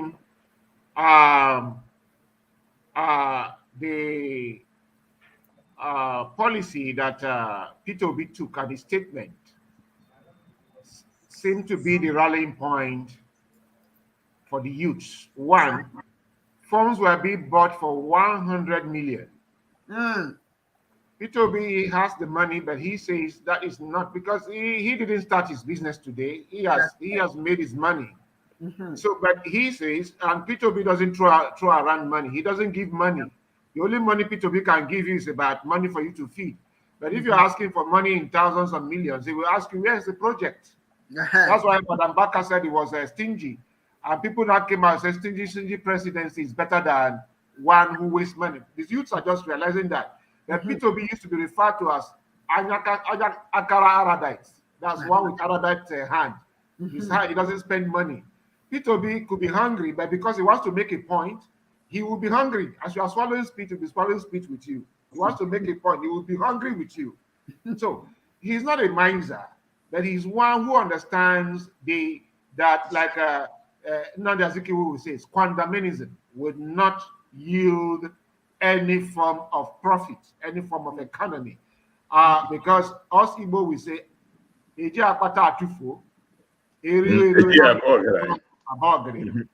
so he understands that, and so he refused to pay 100 million. Then they needed to bribe each delegate for about some, is it 20 or $20,000 or $50,000? He said, well, that is crazy. So he said he left the thing for them, and then he moved to Labour. And so for that particular stand that he took, endeared him before the eye of the youth. So actually, people are tired. If you are here, you will know how tired people are. In fact, it's over here to talk here. In fact, people are struggling to come. So Obi seems to be that kind of hope that we have. However, I have listened to Obi. He has very grand policies of how to rescue Nigeria. But one area that is lacking is the structure of Nigeria. And two is the issue of culture. Our problem goes beyond stomach. Because Thank you. How we are going to bring back the country. He's not talking about the structure of Nigeria. One devil that is going to militate against Obi, because like I told people, if you understand the political structure of Nigeria, then we should not just be campaigning for obedience. We should be campaigning for labor. The labor logo should be made very prominent and endeared in the hearts of people. Like one young man from Warri, he was educating on social media, WhatsApp. He said, Obi is not the logo that's going to be there. It's labor. So labor, open up. This is the time for you to open up, even under trees. Open up offices. Let people go and register. Let people know the labor logo. Because we are not only voting for Obi that day. House of Rep, Labour must have majority. House of Senate, Major must have majority. Because if Labour does not have majority, what worked against Zeke when Zeke had more votes, but he didn't have majority in the House? It will repeat itself. That is the way Nigeria is politically, deliberately malstructured by the British. That the mediocres will always end up ruling. It's going to be that you are going to have more of PDP or more of APC or both in the House, and they will frustrate him dry. They will make sure every policy he takes doesn't work. Then there is this political statement by one Baba, a Fulani from Mauritania, he migrated from Mauritania and naturalized in Nigeria. And because of the Fulani influence, they are among the ruling class. He said whether they are president or vice president, they will keep ruling. Their policy will keep making the way. Unfortunately, the person will be picked as a vice president, educated, that is from one of this Baba family, Baba Ahmed family. And remember what Atiku did to Obasanjo? Obasanjo meant he wanted to work.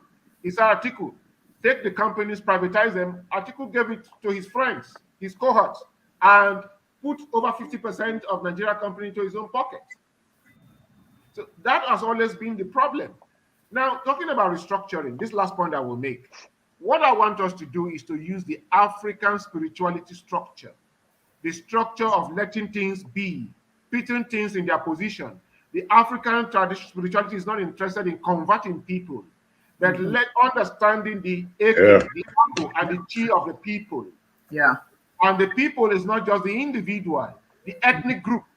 So like I told them in Ghana, you already have regions. Why are you talking about Volta region, that region? And then you are still maintaining the colonial structure, whereby a president is handing of Ghana that is less than 70 years, the president of Ghana is handing over staff of office to the Ashanti Hene. That institution is almost 3,000, 5,000 years old. Or let's not exaggerate, about 1,000 years old. How can a man of 60 years old be governing over a man of 1,000 years? That's the problem. So this problem, meanwhile, in Britain, the prime minister reports to the queen. The queen does not report to the prime minister because the queen represents the traditional culture of the British. If you go to Scotland, the Duke of Edinburgh represents the culture of the people. The prime minister reports to him. In Japan, the prime minister reports to the emperor. But here, we see a governor, Wike, telling traditional leaders whose institutions are older than River State that if they do not kowtow to his policy, he will remove all of them and reappoint other people. These are colonial legacies. Then, in the issue of creation of state, it has followed the process of balkanization. I remember somebody complaining that when Abia State was created from Imo State and other parts, her mother taught all her life in Abia State. And when she retired, not a dime was paid to her until she died, up to today.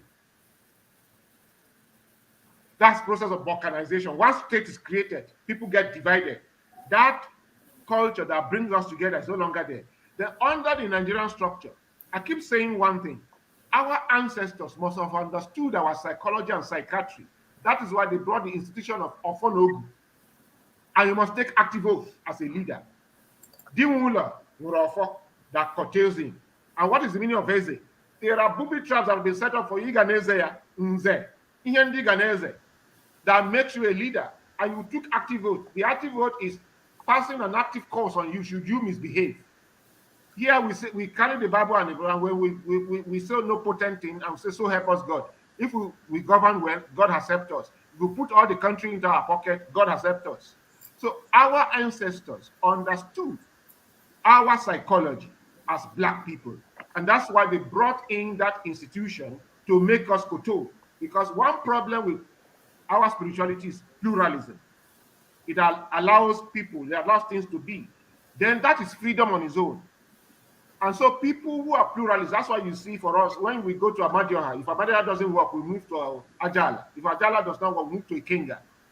That mentality is still there in Christianity. That's the only Africans you see moving from one political party to another. Senselessly, moving from one church to another, seeking for miracle. It's our spirituality. So to control us and make us steadfast, our ancestors brought in the institution of active oath.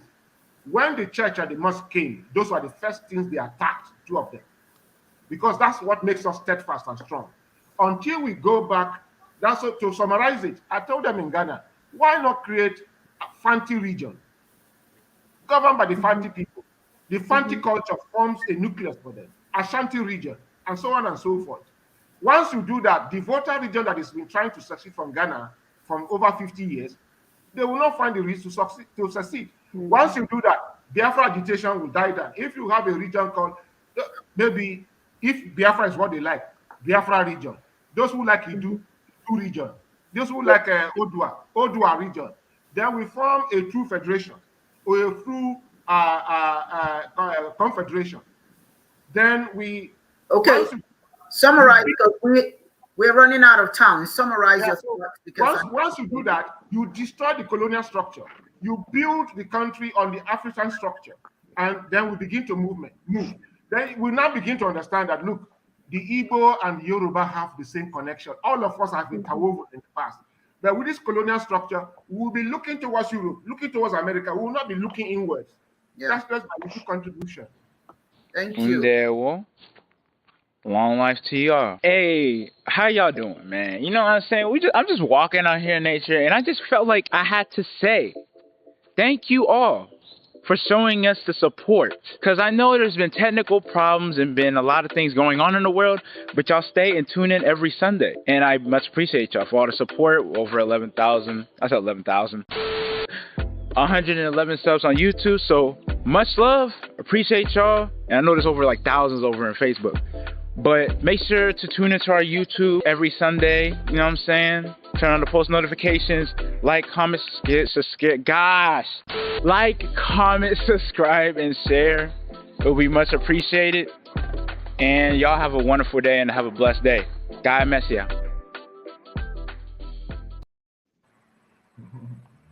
That's a good one. Darling son, thank you so very much for that. But I, you know, as we are not, we have only about 9 minutes.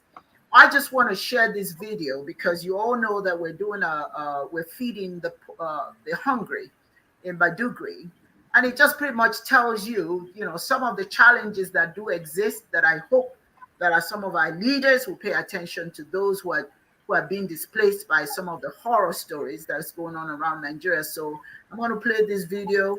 And it is the IDPS, internally displaced people of Maiduguri, and what we're doing with them, with my organization, the African Women Mobilization Commission, of which Chiism is playing a role in the background. Please watch. Hello, Queen Mother. As you can see, we are here in Chamari camp, the first camp. Today is the first day of our cooking program. Today is the first day of our cooking program for the IDPs. So we are here for the distribution. Thank you, ma. Zainab is here to carry out all the other activities. Thank you.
This is the work that we're doing.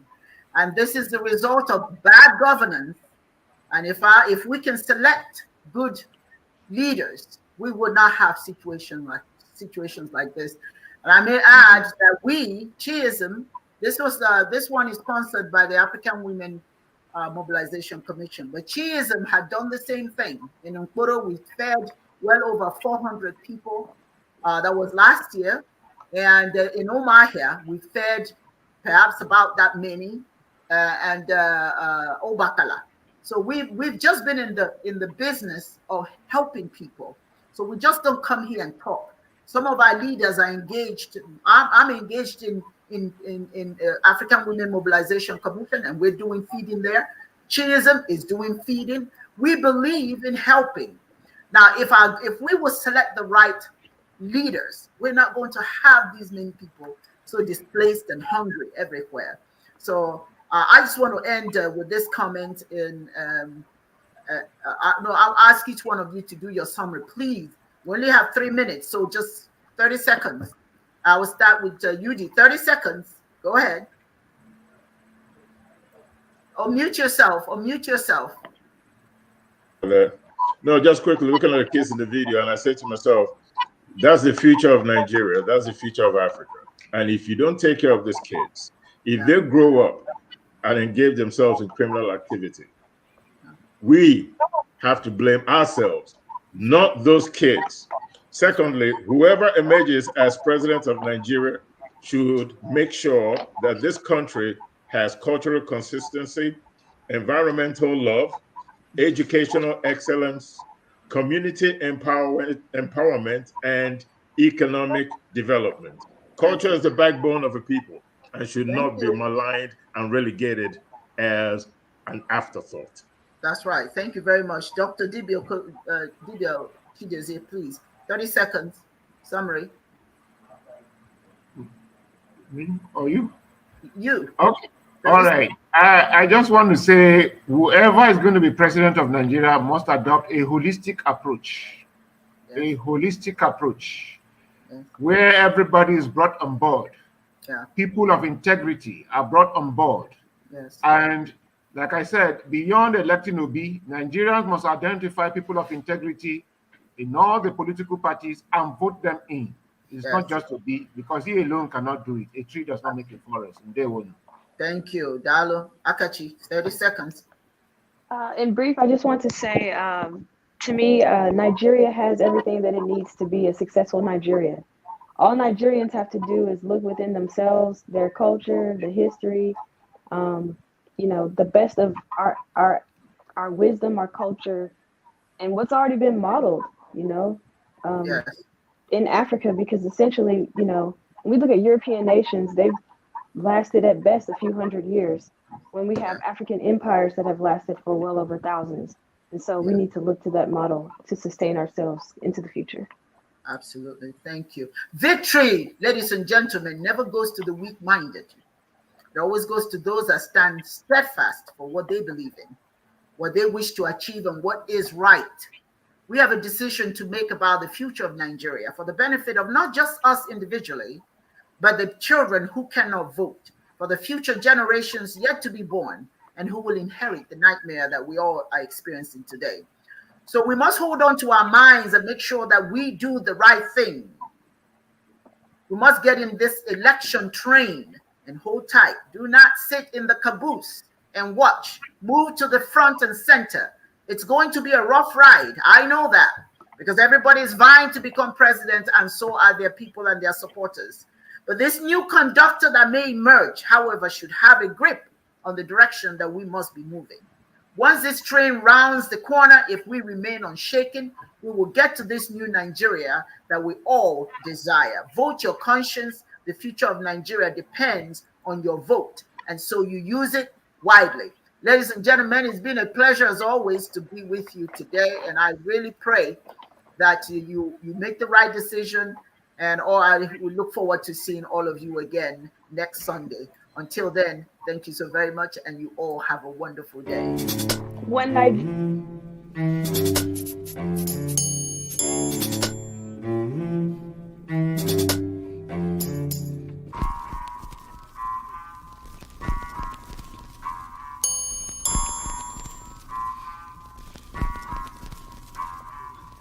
anyị na-eto Chineke onye kere ụwa, anyị na-eto Chineke eke kere ụwa, anyị na-eto Chineke onye kere ụwa, anyị na-eto Chineke eke kere ụwa, maka ihe ọma niile o mere anyị ekele Chineke, anyị ekele onye kere ụwa maka ihe o mere anyị na-eto Chineke, anyị ekele